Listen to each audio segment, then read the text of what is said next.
Hello hi বন্ধুরা, কেমন আছো সবাই? গুড আফটারনুন সবাইকে। আমি নিরামিষ পনির বানাচ্ছি। এর মধ্যে একটু পোস্ত দিয়েছি, আদা দিয়েছি, আর কাঁচা লঙ্কা, আর সামান্য একটু টমেটো, আর একটু চারটে কাজু বাদাম দিয়ে এটা কষছি। এর মধ্যে আমি দিয়ে দেবো একটু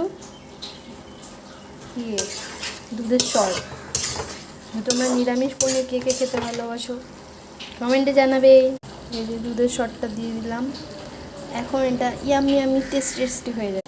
তো বন্ধুরা, যদি ক্রিম না থাকে, ঘরে ক্রিম না থাকে বা দই না থাকে, তো নিরামিষ দিনে একটু দুধ যদি থাকে তাহলে এটা একটু দুধের শট দিয়ে দেবে এটার মধ্যে, পনিরটার মধ্যে দেখবে অনেক সুন্দর, খুব সুন্দর হয়েছে না? দেখুন, দারুণ সুন্দর হয়েছে কালারটা। আলুও দিয়েছি এর মধ্যে, আলুটাও সেদ্ধ হয়ে গেছে।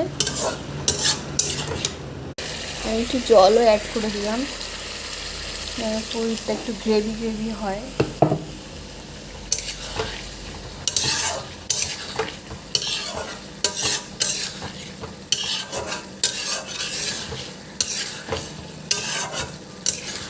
এরকম থিকনেসটা থাকবে পনিরের। আর একটু জল দিয়ে দিই।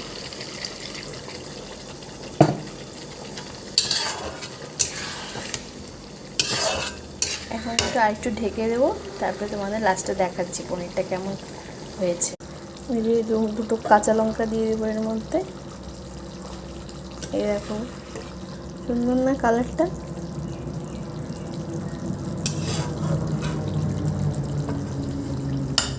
আমার রেডি পনির, সুন্দর সুন্দর পনির। তোমরা কে কে খাবে চলে আসো আমাদের বাড়িতে। পনিরটা ঠিক এরকম হবে। এই যে পনির আমার রেডি, একটু কড়াই পনিরের মতো হয়েছে। টাটা, বাই বাই সবাই, গুড আফটারনুন।